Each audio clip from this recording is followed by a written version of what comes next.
Teganya suamiku yang seorang ustadz katanya pamit mau ceramah, ternyata justru menikah lagi. Episode 1. Assalamualaikum sahabat Bunda. Semoga Allah selalu memberikan kesehatan dan kebahagiaan untuk kita semua. Sebelumnya, jangan lupa absen dari daerah mana saja ya Bun, agar silaturahmi kita semakin erat. Getaran di saku celana mengusik santai soreku. Sebuah pesan WA dari nomor tak dikenal. Penasaran, jemariku langsung membuka. Gambar itu sebuah jepretan kilat yang merenggut ketenanganku. Mataku membelalak. Nafasku tercekat. Tanganku yang tadinya santai menggenggam ponsel, kini bergetar hebat hingga benda pipih itu terlepas, jatuh di atas ranjang yang empuk. Gambar itu menampilkan sebuah momen sakral. Akad nikah, seorang laki-laki yang tanpa ragu ku kenali sebagai Mas Asmi, suamiku, tega menjabat tangan seorang pria berjas hitam dengan peci. Di sampingnya, duduk seorang wanita anggun berkebaya putih, namun wajahnya samar, seperti sengaja diburamkan. Dunia terasa berputar. Dengan sekuat tenaga dan hati yang bergetar seperti gempa, aku raih kembali ponsel yang tergeletak. Layarnya masih menyala, menampilkan notifikasi yang mengusik. Sedang mengetik, aku menanti. Setiap detik terasa bagaikan menit, menit bagai jam. Pesan itu akhirnya muncul, bagai pisau yang menembus relung jiwaku. Datanglah kemari dan saksikanlah sendiri pernikahan suamimu. Akan aku share lokasi. Hancur remuk redam. Jemariku yang masih bergetar membalas. Kamu siapa? Bisakah aku mempercayaimu? Centang 1. Jeda singkat itu terasa menyiksa. Lokasi yang dibagikan ternyata cukup jauh. Berjarak sekitar 75 kilometer. Membutuhkan waktu kurang lebih 1 jam perjalanan. Namun rasa takut dan keraguan tidak mampu membendung tekadku. Segera ku ajak Om Idrus, supir pribadiku dan Mas Asmi, untuk mengantarkanku dengan motor metiknya. Sepanjang perjalanan, pikiran kalutku tidak mampu berpaling dari 3 tahun usia pernikahan kami, terutama 1 tahun terakhir. Karir Mas Asmi sebagai pendakwa sedang melambung tinggi. Undangan pengajian, majelis taklim, ceramah kajian membanjiri, bahkan tawaran siaran langsung di televisi. Kebetulan, hari ini ia memang mendapatkan undangan ceramah kajian di kota yang kini hendak kutuju. Tadi pagi, ia berangkat sendiri menggunakan mobil pribadi kami yang baru dibeli 8 bulan yang lalu. Anehnya, ia memaksa menyetir sendiri, padahal biasanya selalu meminta Om Idrus untuk mengantarkannya. Ada yang tidak beres, dan aku harus mencari tahu. Motor kami berhenti mendadak di depan sebuah rumah yang mencolok di antara sekitarnya. Aku bahkan sempat melihat mobil Mas Asmi terparkir di sampingnya. Mas Asmi, tega sekali kamu, Mas. Pekiku. Suaraku bergetar, air mataku sudah tidak terbendung lagi. Mas Asmi yang tadinya duduk di permadani bersama tamu-tamu lain, langsung terperanjat, berdiri, diikuti oleh beberapa orang, termasuk wanita cantik di sampingnya. Sesuatu yang lebih menusuk hatiku. Ada ibu Mas Asmi dan Mutia, kakak kandungnya, di antara para tamu. Hasnah? Ini tidak seperti yang kamu pikirkan. Mas Asmi melangkah mendekat, namun kakiku refleks mundur. Berhenti, Mas. Jangan sentuh aku. Mengapa kamu melakukan ini kepadaku, Mas?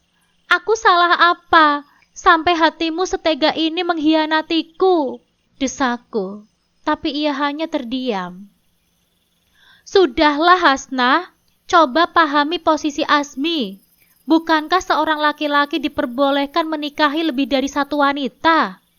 Cobalah luaskan hatimu itu untuk menerima kenyataan ini. Sahut ibu mertuaku, ibu Mas Asmi, dengan nada datar. Dadaku semakin sesak, tanganku menekan kuat. Mas Asmi menatap ibunya, tak membantah, sementara mempelai wanita di belakangnya hanya menunduk. Apa salahnya menerima madu dalam rumah tangga kalian? Bukankah hal ini hal yang wajar? Apalagi Asmi seorang yang paham agama. Tentunya dia akan bisa berlaku adil pada kalian berdua. Timpal Mutia, kakak Mas Asmi, dengan pongah. Hatiku remuk redam. Apakah mereka semua memang bersekongkol menyudutkanku? Mengingat sejak awal pernikahan, ibu Mas Asmi dan Mutia memang tidak pernah menyukaiku. Aku tidak yakin Mutia akan sekuat baja menghadapi pengkhianatan dari Mas Nizam jika ia di posisiku. Aku tidak mengingkari hukum poligami. Tapi saat ini aku belum siap dan belum kuat menerima semua ini. Bukankah poligami harus dilandasi keikhlasan dari istri pertamanya? Mas, kenapa kamu diam saja? Aku butuh penjelasanmu atas semua ini, Mas. Jika kamu tetap diam, maka aku akan pergi dari hidupmu. Maafkan aku, Hasnah. Aku hilaf, ujarnya lirih, menunduk. Apa? Hilaf? Oh, baiklah. Aku akan pergi, Mas. Hasnah, tunggu. Mas Asmi berusaha mencegahku, namun langkahnya terhenti karena mertuaku mencekal tangannya. Aku melangkah cepat meninggalkan rumah itu. Tanpa sengaja, tubuhku menabrak seorang laki-laki hingga aku terhuyung ke belakang. Dengan sigap, laki-laki itu menangkap kedua tanganku sebelum aku terjatuh. Hasnah, kamu tidak apa-apa. Bola mata coklat itu menatapku sendu. Mas Nizam, aku tidak apa-apa, Mas. Lepaskan aku. Kuhentakkan tangannya dengan kasar, lalu meninggalkannya yang terpaku, menatap kepergianku dengan pandangan yang sulit diartikan. Dari mana saja dia tadi? Mengapa dia tidak bergabung sama istrinya, Mas Asmi dan ibunya? Batinku bertanya-tanya. Sesampainya di rumah, segera ku kemasi seluruh pakaianku dan kumasukkan ke dalam sebuah koper besar. Tidak lama terdengar suara deru mobil yang berhenti di halaman rumah. Aku yakin jika itu adalah mobil Mas Asmi, maka segera ku percepat gerakan memasukkan semuanya. Kamu mau kemana, Hasnah? Karena tidak ada jawaban, dia langsung menghentikan gerakanku dengan mencengkram kedua tangannya. Lepaskan aku, Mas. Kamu sudah menyakitiku. Kamu menyakitiku lagi. Refleks ia langsung melepaskan kedua tangannya. Jangan pergi, Hasnah. Aku sangat mencintaimu. Tetaplah di sini, di rumah ini. Tatapan matanya sungguh memelas. Ya Allah, mungkin saat ini aku akan luluh dan memaafkannya saat ia meminta maaf atas kesalahan kecil yang telah dia lakukan. Tapi tidak untuk kali ini. Apalagi, bukankah kamu telah mengkhianati semua kepercayaanku? Baru tadi pagi kamu pamit ada acara kajian, tapi kenyataannya kamu malah menikah lagi. Aku salah apa sama kamu, Mas? Apa kurangnya aku selama ini? Aku terpaksa menikahinya. Maafkan aku, Hasnah. Tapi yakinlah, jika cintaku kepadamu tidak akan pernah berkurang. Bujuknya berusaha memeluk tubuh ini, namun aku segera menjauh. Sayangnya aku tidak percaya, Mas. Manusia sangat sulit untuk bersikap adil di antara dua pilihan. Aku akan mengalah. Izinkan aku untuk pergi, Mas. Ucapku kemudian melangkah meninggalkannya.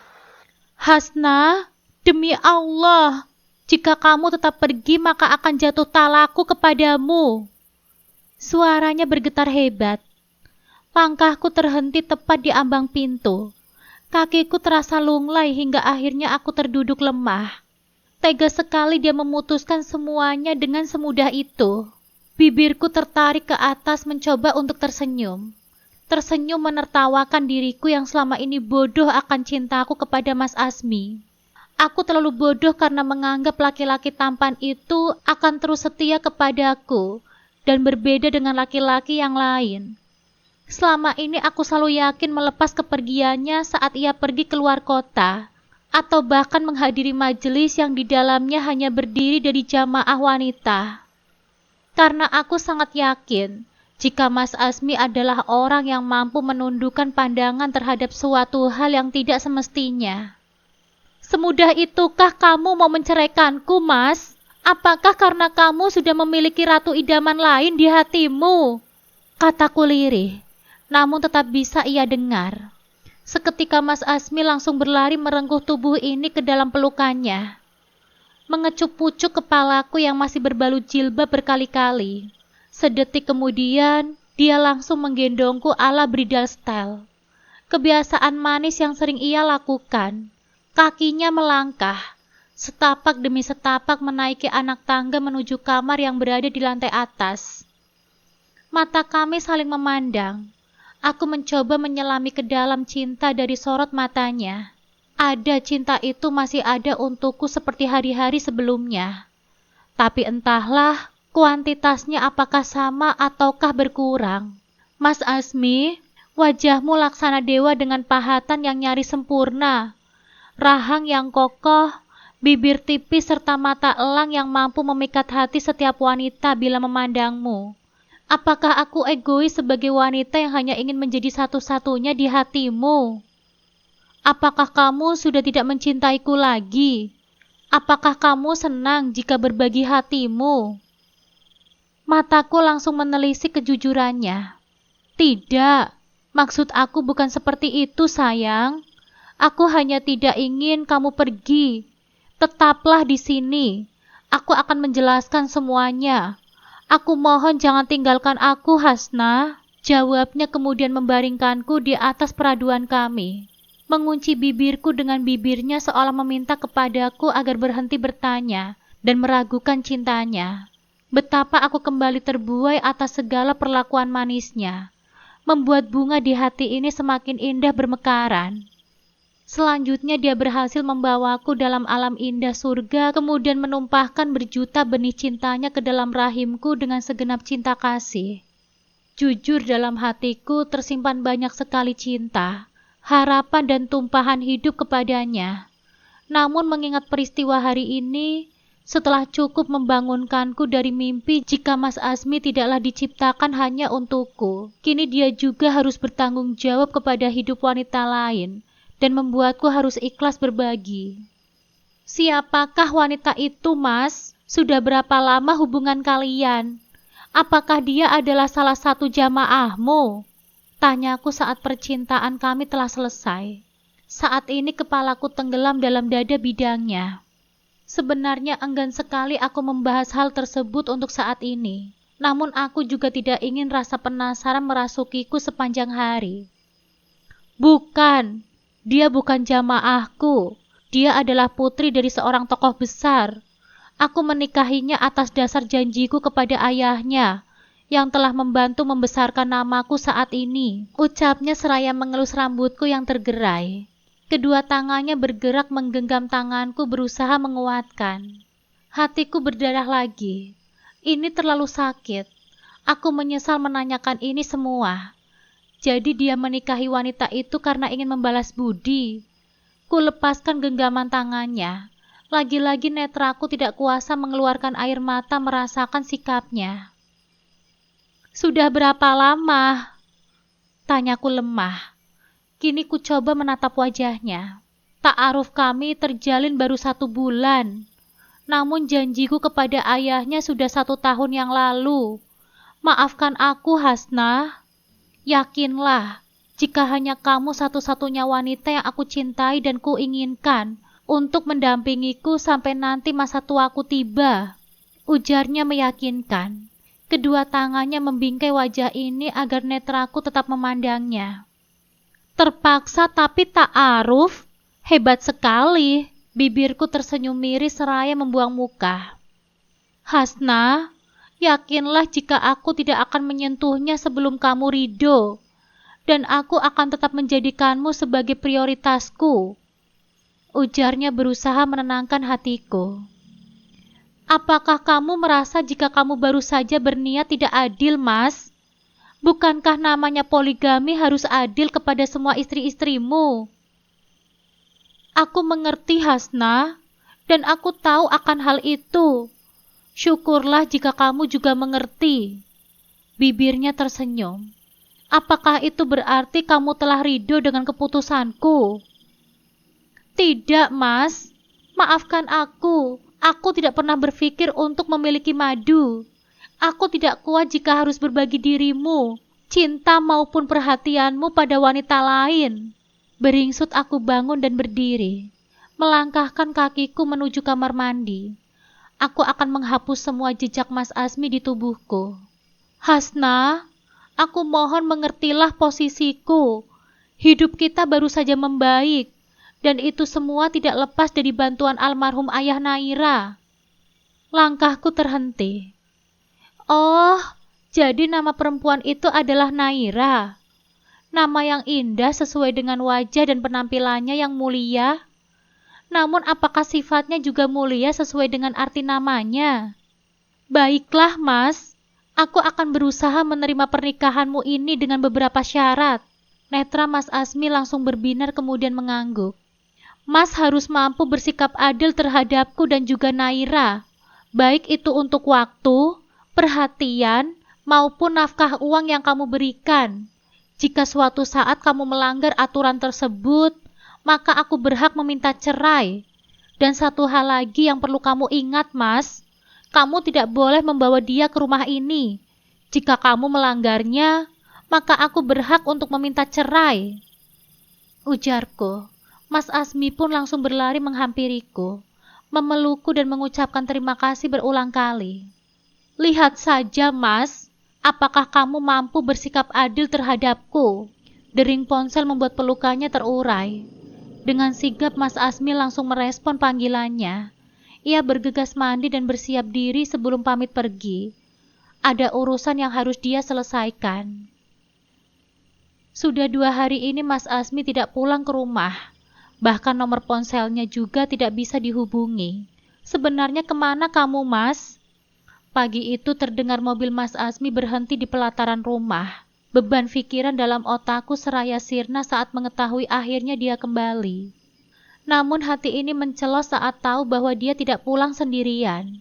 Ada ibunya, Mutia, dan satu lagi, wanita yang kuyakini bernama Naira juga berada di antara mereka. Naira berjalan sangat pelan dengan dibantu oleh Mbak Mutia. Terdapat perban di kepala Naira. Entah apa yang terjadi dengan wanita itu, yang membuatku heran, mengapa mereka tega membawa maduku ke rumah ini. Aku terdiam saat mereka hanya melewatiku di depan pintu. Mas Asmi berusaha memohon lewat tatapan matanya, agar aku menerima kehadiran mereka untuk kali ini. Setelah masuk, Mutia kemudian membantu mendudukan Naira di sofa panjang ruang tamu. Di sampingnya juga duduk ibu mertuaku. Hasna, maafkan Mas, ujar Mas Asmi memecahkan kesunyian. Untuk sementara waktu, Naira akan tinggal di sini. Ibu harap kamu akan bisa menerimanya. Naira itu masih lemah. Kemarin dia kecelakaan ketika hendak menyusul Asmi pulang ke rumah ini. Untung saja lukanya tidak terlalu parah, dan ia bisa segera tertolong. Terang ibu mertuaku. Matanya tajam menatapku seolah aku penyebab semua ini. Ucapannya bagaikan belati tajam yang menusuk langsung tepat pada jantungku. Mas, bukankah kamu telah berjanji untuk tidak membawanya ke rumah ini? Kutatap iba ke arah Mas Asmi. Tanpa terasa setitik embun lolos begitu saja dari netraku. Sekilas, Mutia dan Naira terlihat saling pandang. Ini semua permintaan ibu. Rumah ini adalah rumah Asmi. Ia yang bekerja keras untuk membangunnya. Jadi tanpa persetujuan darimu, Naira akan tetap tinggal di sini, ujar ibu berapi-api. Mas Asmi hanya diam membisu. Kemana keberaniannya saat ini? Bahkan ia sama sekali tidak membelaku. Baiklah, Mas. Jika ini memang keputusanmu, haruskah aku saja yang pergi dari rumah ini? Aku berdiri. Mas Asmi telah melanggar janjinya. Hasna, Mas mohon jangan katakan ini lagi. Mas Asmi juga berdiri mencoba meraihku dalam dekapannya. Tidak kusangka Naira terlebih dahulu memeluk tubuhnya dari belakang. Mas Asmi, aku juga membutuhkanmu, Mas. Pintanya manja. Hatiku semakin perih. Sudahlah Asmi, yakinlah bahwa Hasna akan tetap mampu bertahan apapun keadaannya. Di sini dia tidak punya siapa-siapa. Selama ini dia hanya bergantung kepadamu.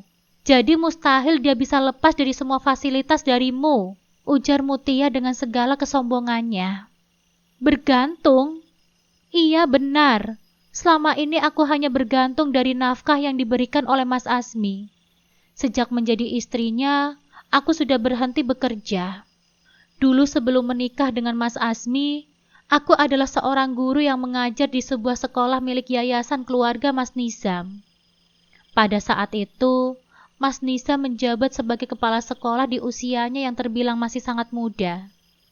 Setelah aku menikah, Mas Asmi melarangku untuk bekerja. Alasannya agar aku bisa fokus mengurus rumah tangga, serta melayani segala keperluannya. Setelah mengundurkan diri, Mas Nizam pun kabarnya pindah bekerja ke luar kota dan meninggalkan jabatannya di yayasan keluarganya.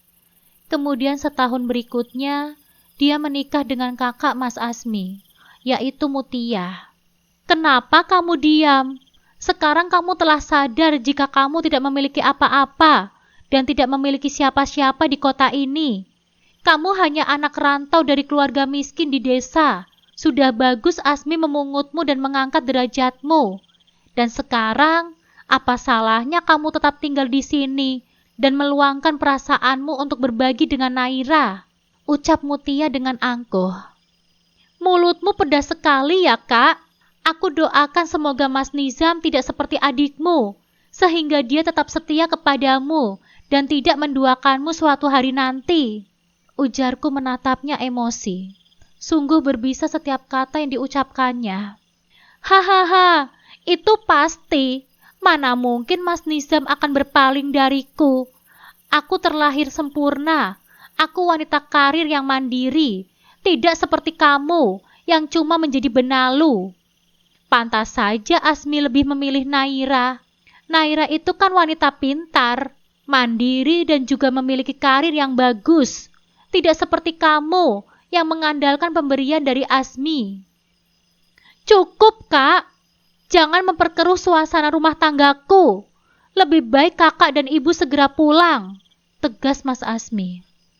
Asmi, kamu mengusir ibu. Ibu masih tetap ingin di sini. Ibu akan memastikan jika kamu bisa berlaku tegas dan bisa mengambil keputusan dengan tepat, protes ibu mertuaku.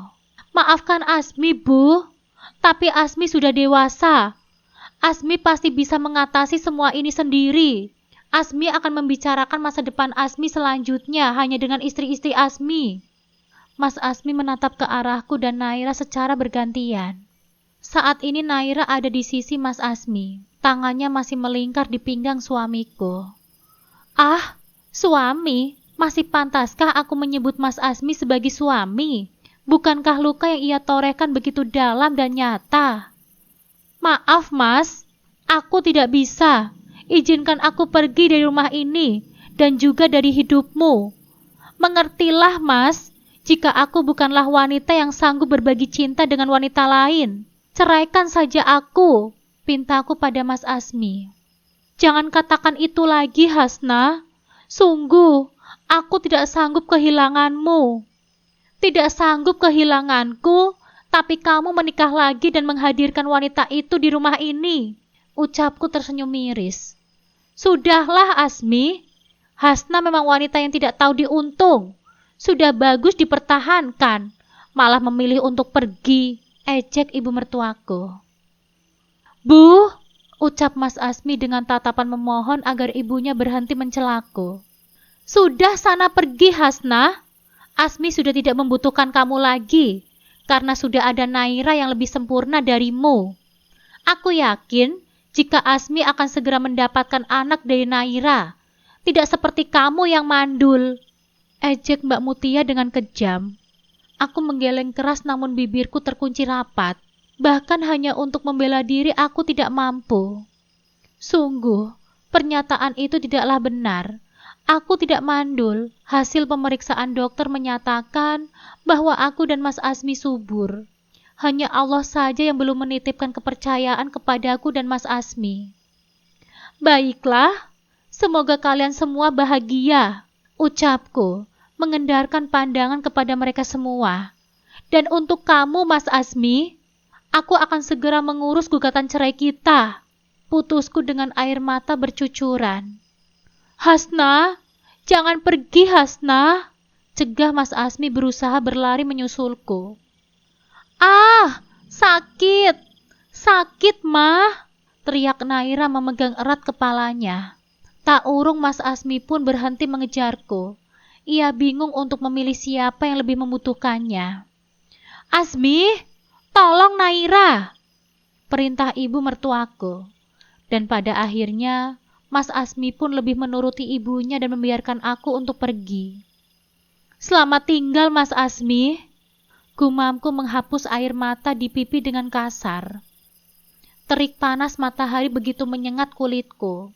Aku sangat haus. Perjalananku sudah cukup jauh dari rumah Mas Asmi. Kini di depan mataku berdiri tegak bangunan masjid di tengah kota. Ya, aku akan singgah sebentar untuk sholat dan istirahat. Pasti di dalam sana ada air bersih untuk kuminum. Atau setidaknya aku bisa meminum air kran untuk membasahi tenggorokanku yang kering.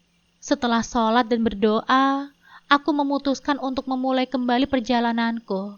Satu-satunya tujuan yang kufikirkan adalah kembali ke kosanku yang dulu, di mana aku sudah mengetahui dan mengenal dengan baik pemiliknya. Pastinya aku boleh tinggal di sana sementara waktu, sampai aku mendapatkan pekerjaan.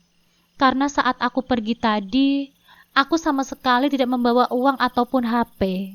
Baru saja keluar dari pelataran masjid, sebuah mobil berhenti tepat di depanku. Kemudian keluarlah seseorang dari dalam sana. Hasna, kamu mau kemana? Mas Nizam? Aku... Pandangan ini kabur karena mata kembali berkaca-kaca. Sudahlah, mari aku antar. Ayo, sekarang naik. Aku menggeleng. Tidak, Mas. Aku hanya ingin sendiri. Aku telah bertekad untuk pergi dari kehidupan Mas Asmi. Aku tidak akan mau terlibat lagi dengan semua orang yang memiliki hubungan dengan Mas Asmi, termasuk Mas Nizam, kakak iparnya. Hasna, aku sudah tahu semua yang kamu alami. Percayalah kepadaku. Aku akan melindungimu. Alisku mengerit mendengar ucapan Mas Nizam. Benarkah dia telah mengetahui pertengkaranku dengan Mas Asmi? Dengan terpaksa, aku menurut dan naik ke dalam mobilnya. Apa Mas Asmi yang meminta Mas Nizam untuk mencariku? Tanyaku saat mobil mulai bergerak melaju. Mas Nizam menggeleng. Tidak, tidak sama sekali. Tadi aku tidak sengaja melihatmu saat melewati masjid. Jadi kuputuskan untuk menunggumu. Kamu lama sekali.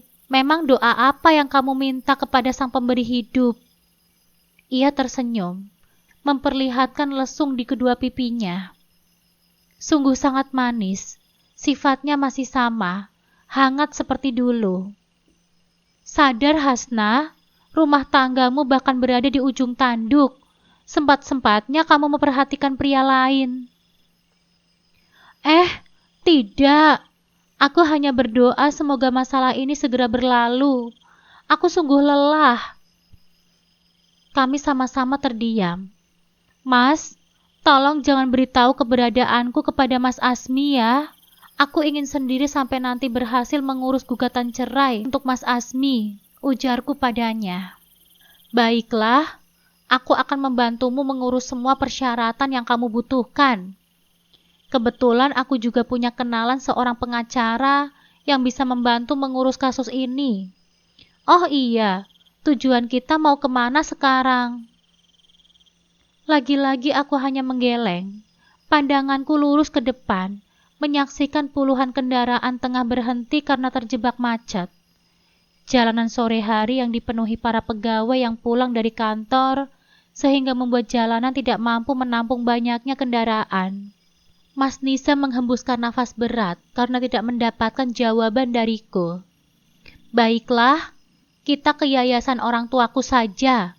Selain kamu bisa tinggal di sana, kamu juga bisa membantu mengajar anak-anak untuk melupakan masalahmu. Bagaimana? Mas Nisa menoleh menatapku. Aku mengangguk dan tersenyum. Baiklah, aku setuju, Mas. Setelah menempuh 1 jam perjalanan, sampailah kami pada tujuan yang telah direncanakan sebelumnya. Yayasan ini tidak banyak berubah. Hanya terlihat beberapa gedung yang mengalami pemugaran dan warna cat yang berganti. Bagaimana? Apakah kamu betah kiranya ku tinggal di sini? Ini adalah lingkunganmu yang dulu pernah kamu tinggalkan, bukan? Kamu tidak usah ngekos. Lihatlah, di ujung sana sudah ada asrama putri.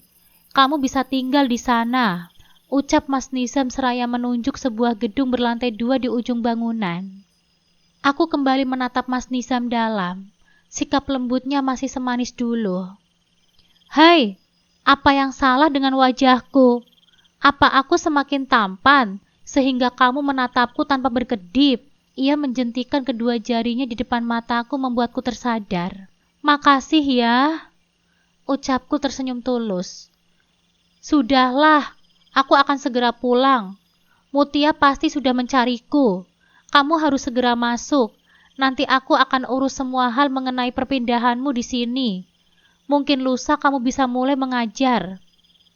Terima kasih banyak ya, Mas. Lagi-lagi hanya ungkapan itu yang bisa aku sampaikan. 2 hari berada di sini membuatku sedikit melupakan permasalahanku dengan Mas Asmi. Berbicara tentang Mas Asmi membuatku teringat. Apakah selama ini dia mencari di mana keberadaanku? Apakah dia merindukanku? Ataukah dia telah melupakanku karena di sisinya sudah ada wanita lain yang menemani hari-harinya? Bu Hasna, Pak Ahmad ingin bertemu dengan ibu. Beliau menunggu ibu di ruangannya. Perkataan Meisya membuyarkan lamunanku tentang Mas Asmi. Ayolah Hasna, kamu harus bangkit dan melupakan laki-laki itu. Aku segera bersiap menemui Pak Ahmad, pimpinan yayasan ini. Beliau adalah ayah Mas Nizam.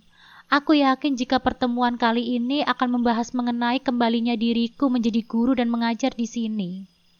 Pagi menjelang, aku akan memulai hari bahagiaku.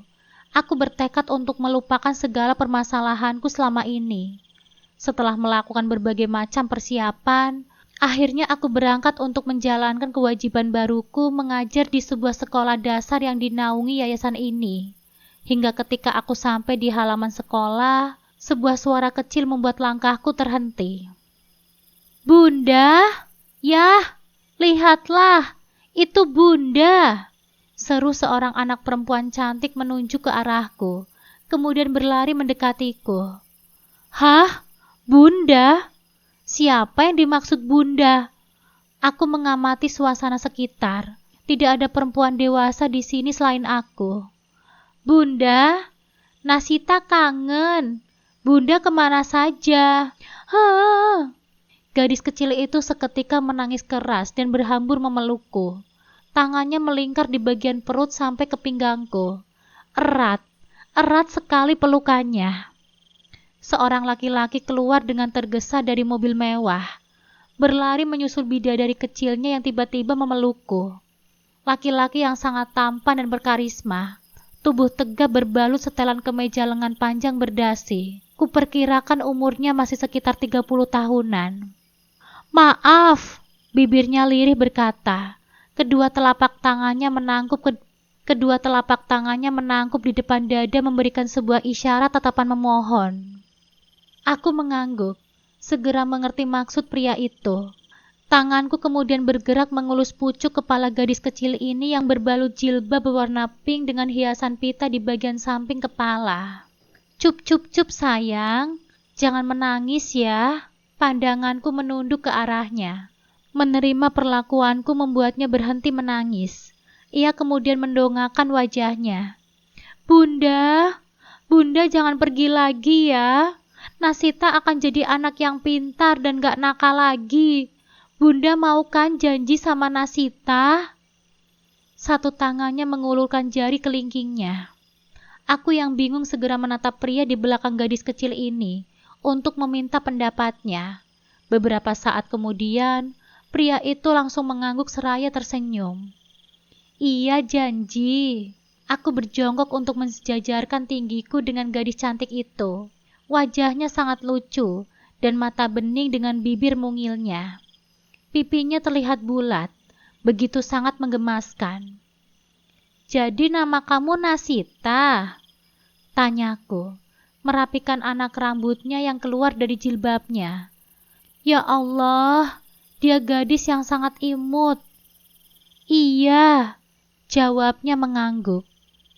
Maaf ya sayang, tapi saya ini bukan bunda kamu. Saya adalah Ibu Hasna, guru baru di sini. Terangku lembut. Gadis kecil itu merajuk. Mata beningnya kembali dipenuhi kaca yang siap pecah. Ia berbalik dan berganti memeluk ayahnya. Ayah, lihatlah, dia bukan Bunda Nasita. Ia kembali menangis. Sabar ya sayang, bundanya Nasita kan sudah pergi ke surga bersama adik kecil. Sudah ya, jangan nangis lagi. Di sini kan masih ada ayah yang menemani Nasita. Pria itu mengelus lembut punggung gadis kecilnya. Mengapa dada ini ikut merasakan sesak?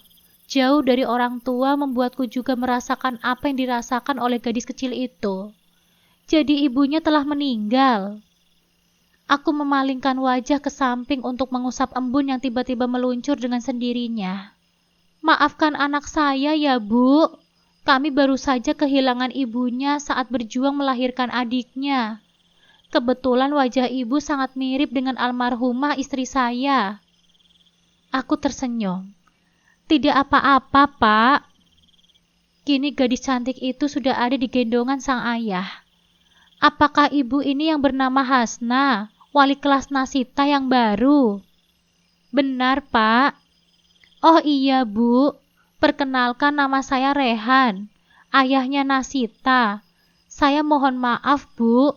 Untuk hari ini Nasita izin tidak masuk. Soalnya jika dia sudah teringat ibunya, pasti seharian dia akan bersedih dan tidak memperhatikan pelajaran. Ucapnya dengan tatapan memohon. Iya, Pak. Silahkan. Saya mengerti kok perasaan Nasita. Terima kasih ya, Bu. Kalau begitu kami permisi dulu. Pamitnya kemudian berlalu.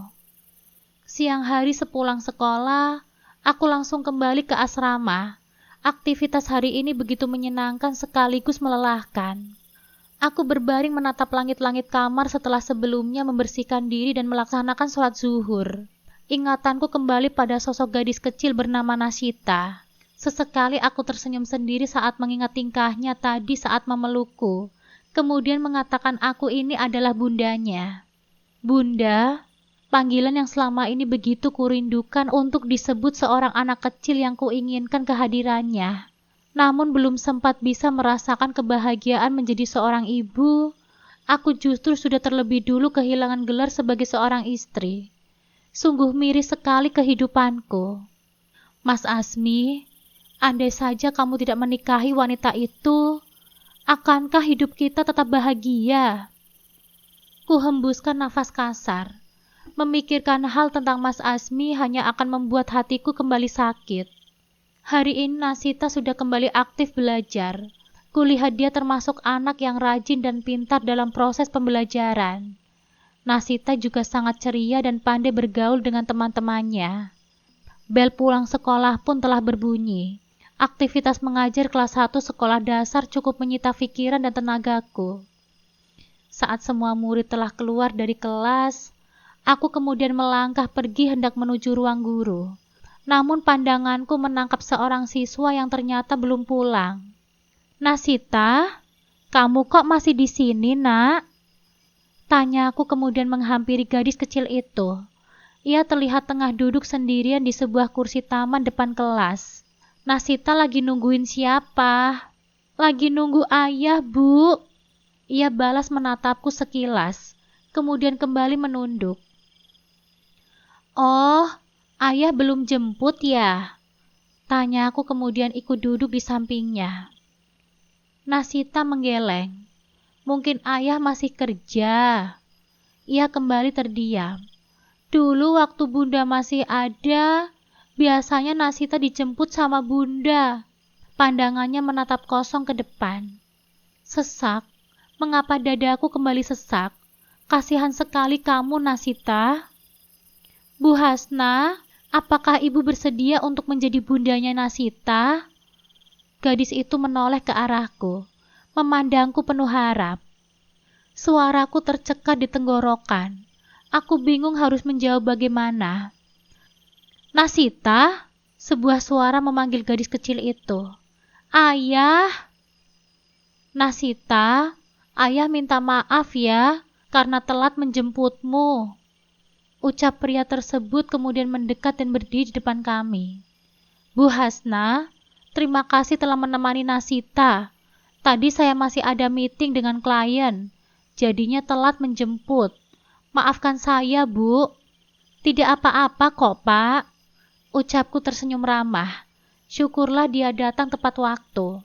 Kalau tidak, aku pasti sudah pusing memikirkan jawaban untuk pertanyaan putrinya itu. Ayo kita pulang. Kedua tangan kekarnya terulur menyambut sang putri mengajak pulang bersama. Ayah, es krim. Jari telunjuknya menunjuk seorang pedagang es krim keliling yang berhenti di depan pintu gerbang sekolah. Nasita mau es krim? Tanya pria tersebut, yang kemudian dibalas anggukan oleh gadis kecilnya. Ayo kita beli. Ajak sang ayah kemudian menggandeng tangan gadis kecil itu. Nasita mau beli sendiri ya. Ayah tunggu di sini saja. Ucapnya polos, kemudian langsung berlari menjauh, meski belum mendapatkan jawaban dari ayahnya. Setelah kepergian gadis itu, entah mengapa suhu panas bumi ini menjadi kian berlipat. Tega sekali dia menitipkan ayahnya kepadaku, membuat debaran halus di dalam dada ini semakin terasa. Hembusan angin menerbangkan harum maskulin dari tubuhnya yang tegap. Godaan apa lagi ini? Boleh saya duduk? Ajaknya memecahkan keheningan.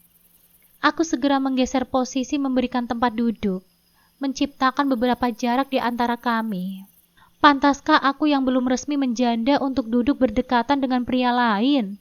Sungguh ini semua di luar kemampuanku. Suasana menjadi sangat canggung di antara kami.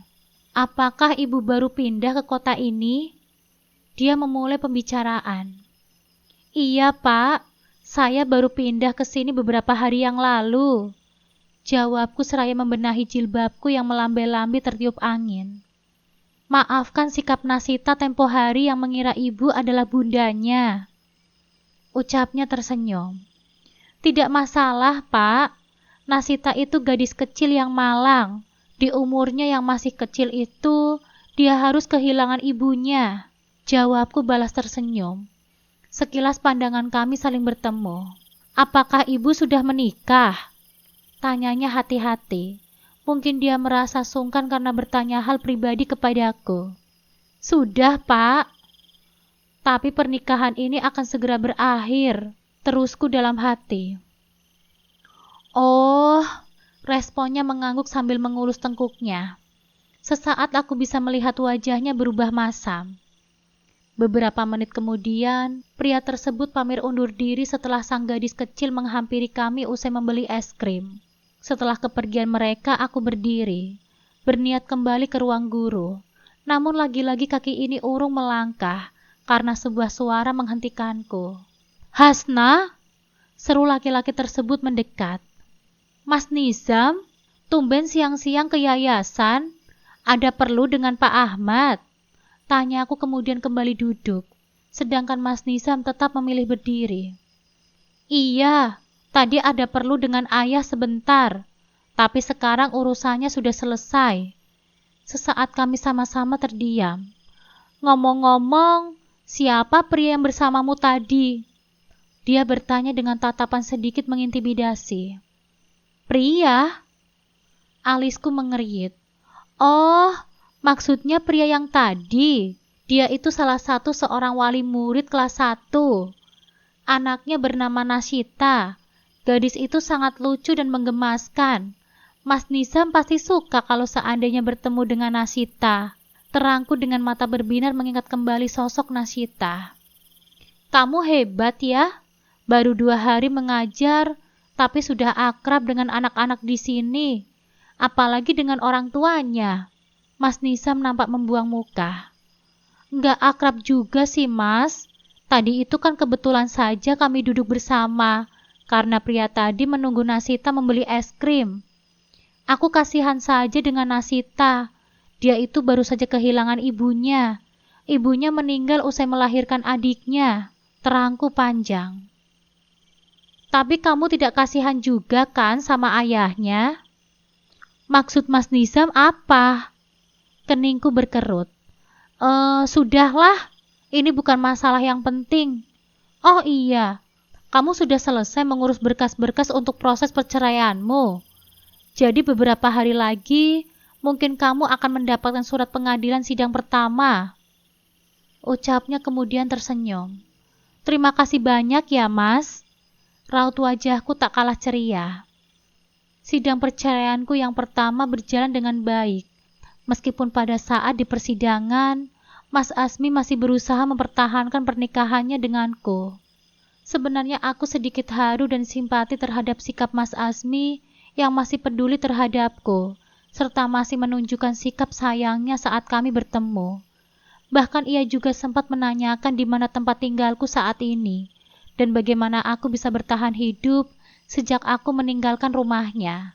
Namun entah mengapa, saat aku kembali teringat kecurangan yang pernah ia lakukan, membuat hatiku terasa sakit lagi. Begitu pula dengan sikap ibu Mas Asmi dan kakak kandungnya, yang sangat buruk serta selalu merendahkanku, bahkan di hadapan orang banyak.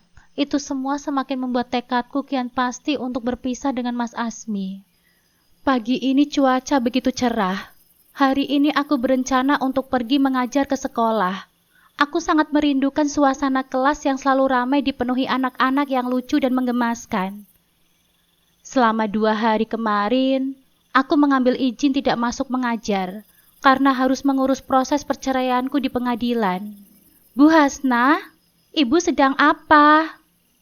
Tanya seorang anak kecil yang tidak lain adalah Nasita. Ia menghampiriku yang saat ini masih sibuk mengoreksi lembar ulangan para siswa di dalam kelas saat jam istirahat.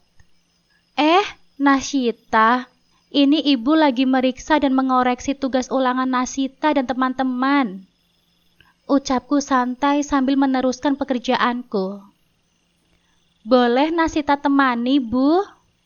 Tanyanya sambil memakan es krim coklat kesukaannya. Kulirik sekilas. Wajahnya sangat lucu, karena di sekitar mulutnya penuh jejak es krim yang belepotan. Iya boleh, Nasita nggak main sama teman-teman.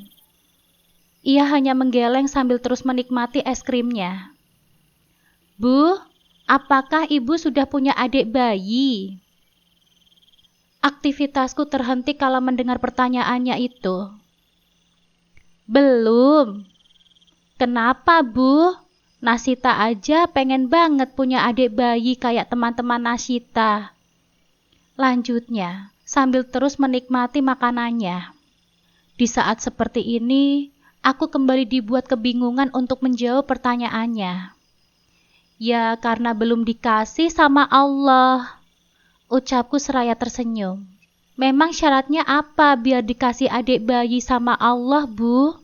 Soalnya kan ayah sering bilang ke Nasita, kalau Nasita pengen jadi anak yang pintar, syaratnya harus rajin belajar. Kalau Nasita pengen punya sepeda, syaratnya Nasita harus rajin menabung uang jajan Nasita. Baru deh ayah mau belikan. Ceritanya panjang lebar. Jadi selama ini ayah Nasita sudah melatih dirinya untuk berusaha dan mandiri. Syaratnya itu harus menikah. Memangnya ibu belum menikah? Kemarin kata ayah Nasita, Bu Hasna sudah menikah. Keningku berkerut. Mengapa Pak Rehan bisa menceritakan hal ini kepada putrinya? Untuk apa? Kenapa ayah Nasita cerita seperti itu? Tanyaku hati-hati. Ya kan kemarin itu Nasita cerita sama ayah. Nasita bilang jika Nasita pengen banget Bu Hasna jadi bundanya Nasita. Tapi kata ayah, itu tidak boleh Bu, karena Bu Hasna sudah menikah. Terangnya sambil mengorek kap mencari sisa-sisa es krim coklat yang sudah habis tak tersisa. Aku tercengang menatapnya.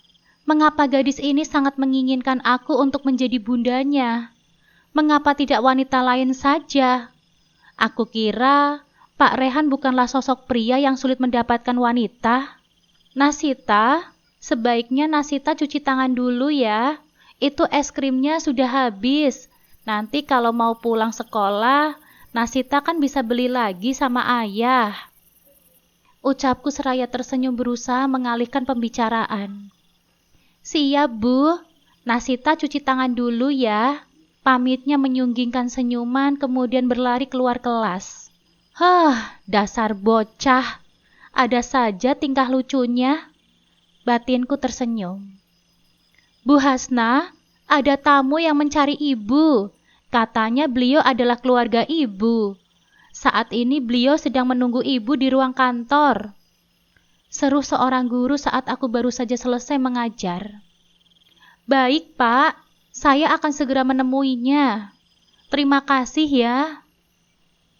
Siapa tamu yang datang? Pasalnya hanya Mas Nizamlah yang mengetahui keberadaanku di sini. Jika dia yang datang, pasti dia langsung menemuiku. Mas Azmi, ada perlu apa kamu datang ke sini, Mas? Dari mana kamu bisa tahu bahwa aku tinggal di sini? Tanya aku kemudian duduk berhadapan dengannya. Hasna, kamu tidak perlu tahu bagaimana aku bisa menemukan informasi tentangmu. Bagaimana kabarnya denganmu saat ini, Hasna?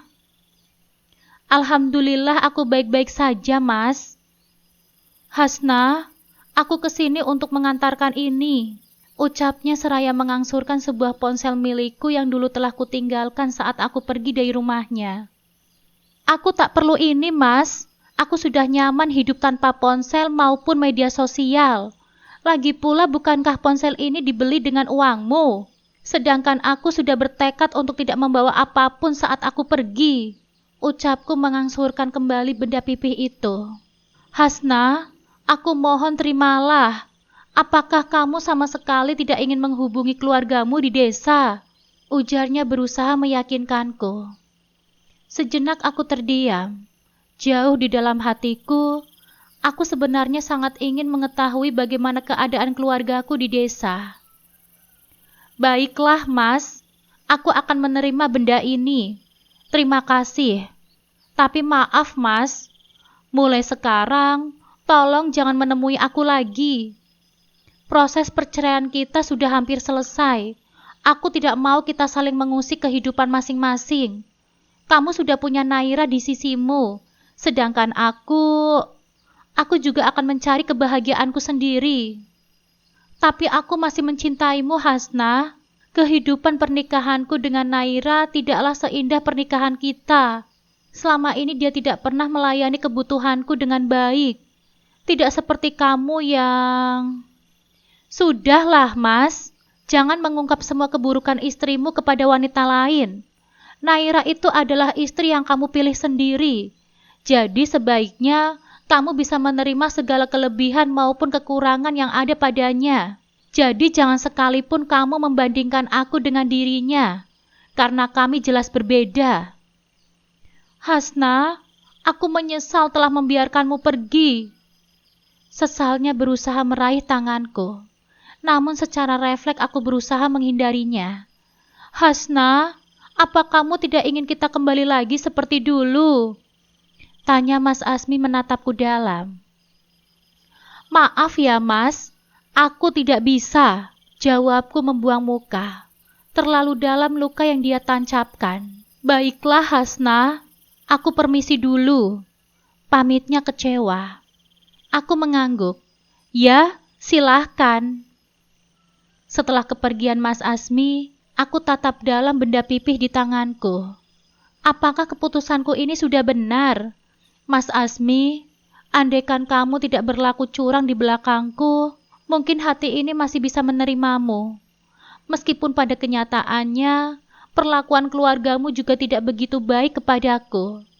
Namun selama ini aku tidak pernah mempermasalahkan itu semua. Karena bagiku, kepercayaan, cinta dan kasihmu sudah cukup membuatku bahagia. Sidang terakhir perceraianku dengan Mas Asmi telah usai digelar siang tadi. Dan saat ini statusku telah resmi menjadi seorang janda. Setelah ini, aku berencana untuk pulang dan mengunjungi orang tuaku di desa. Sekalian memberikan kabar bahwa aku sudah tidak bersama Mas Asmi lagi. Aku yakin jika kabar perceraianku dengan Mas Asmi sebenarnya akan sangat membuat hati kedua orang tuaku terpukul. Sebab selama ini, Mas Asmi adalah sosok menantu idaman bagi mereka. Apalagi di desaku Mas Asmi begitu dikenal oleh masyarakat sekitar sebagai pendakwah yang patut untuk diteladani. Meskipun pada kenyataannya, sebenarnya setiap manusia memanglah jauh dari kata sempurna. Malam hari Mas Nisa mengunjungiku. Mungkin sebelum ini dia telah mendengar kabar mengenai kepulanganku ke kampung halaman, serta keharusanku meninggalkan yayasan ini untuk sementara waktu. Kami semua akan selalu merindukanmu. Cepatlah kembali, Hasna. Anak-anak pasti akan selalu menantikan kehadiranmu untuk mengajar dan memberikan ilmu kepada mereka, kata Mas Nizam. Insya Allah aku tidak akan pergi lama, Mas. Aku juga akan selalu merindukan tempat ini dan juga anak-anak, ujarku kemudian. Setibanya di kampung halaman, aku disambut dengan sukacita oleh kedua orang tuaku dan keluargaku. Dan pada akhirnya, kabar tentang perceraianku dengan Mas Asmi berhasil membuat mereka menjadi sangat kecewa. Apalagi saat mengetahui penyebab utamanya adalah karena Mas Asmi menikah lagi tanpa sepengetahuanku.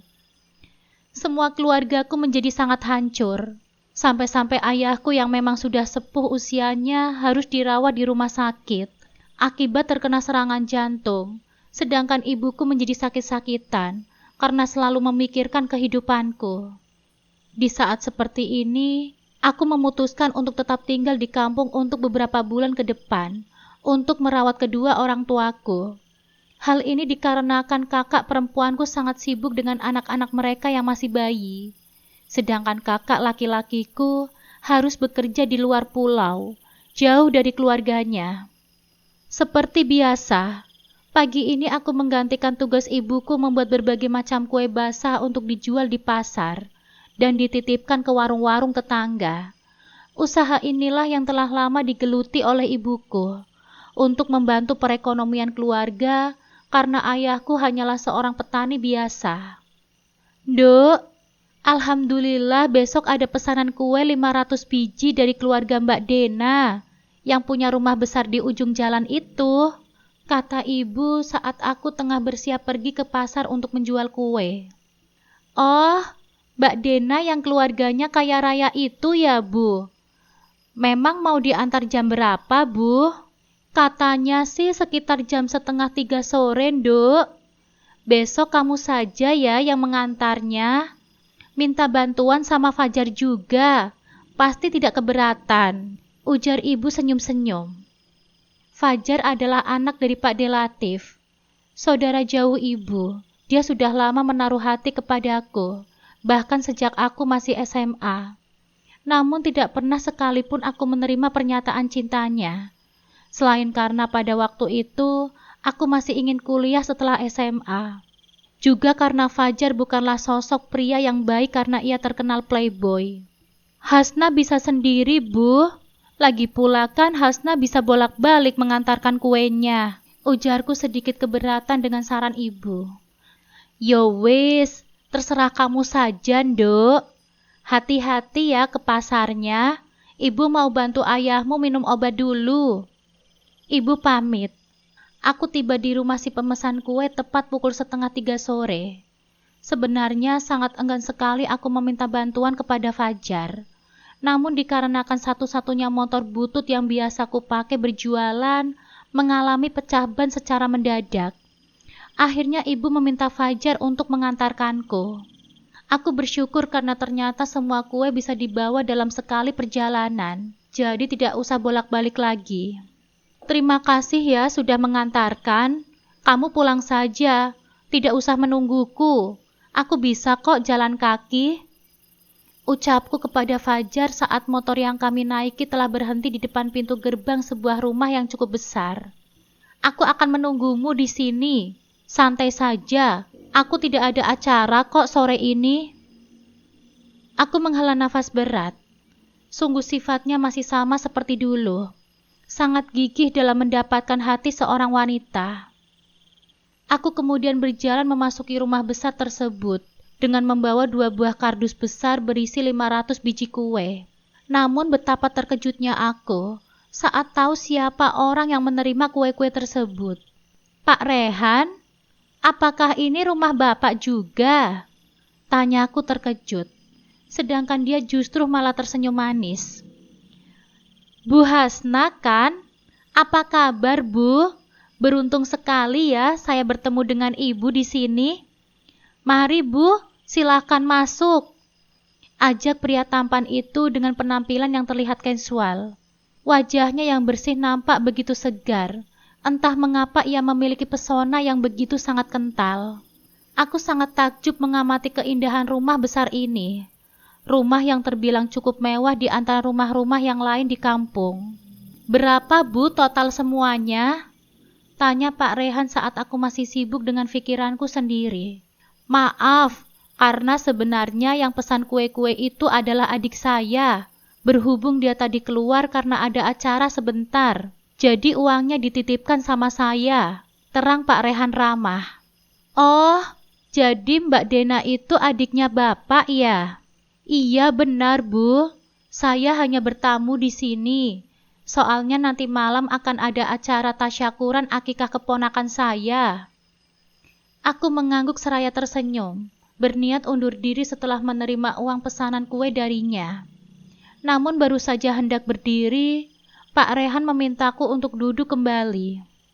Bu, bisakah Ibu bertemu dengan Nasita sebentar? Sudah beberapa hari ini, dia selalu menyebut nama Ibu dalam tidurnya. Sepertinya, Nasita sangat merindukan Ibu. Karena sudah 4 bulan ini tidak mengajar di kelasnya. Mendengar penuturannya, membuatku sangat terharu. Mungkin sebenarnya gadis kecil itu sangat merindukan sosok ibunya. Pak Rehan langsung memanggil putri kecilnya itu setelah aku mengangguk setuju. Tidak lama, sosok kecil itu berlari-lari dalam rumah kemudian langsung berhambur memelukku.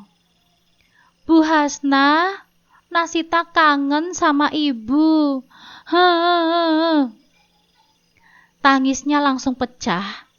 Aku yang sangat terharu juga menitikkan air mata. Kasihan sekali kamu, Nasita. Rindu yang paling menyakitkan adalah ketika kita merindukan seseorang yang telah tiada.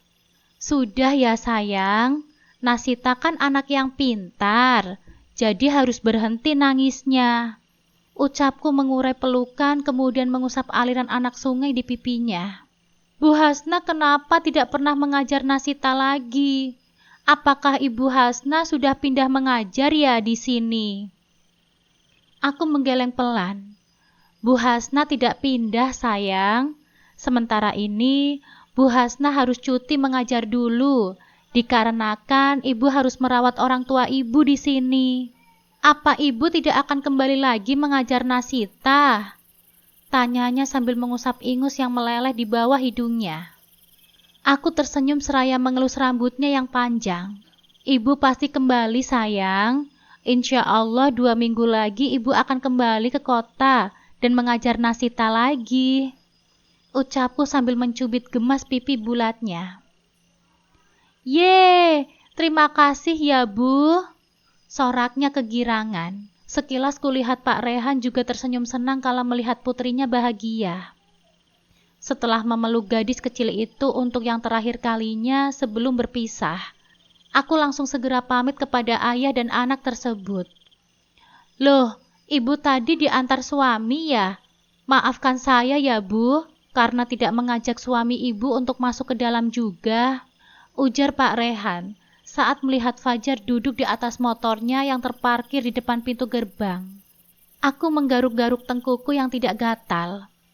Sebetulnya dia itu bukan suami saya, Pak. Dia itu kerabat dari ibu saya. Alis Pak Rehan mengerit mendengar penuturanku. Apakah suami ibu tidak ikut pergi ke kampung ini juga? Aku menggeleng. Sebenarnya saya sudah bercerai dengan suami saya 4 bulan yang lalu, Pak. Mendengar hal tersebut, Pak Rehan terkejut kemudian memohon maaf karena tidak sengaja menyinggung masalah rumah tanggaku. Aku pun tersenyum dan memakluminya serta langsung pamit undur diri. Bersambung dulu ya, Bunda. Tunggu episode 2-nya. Terima kasih.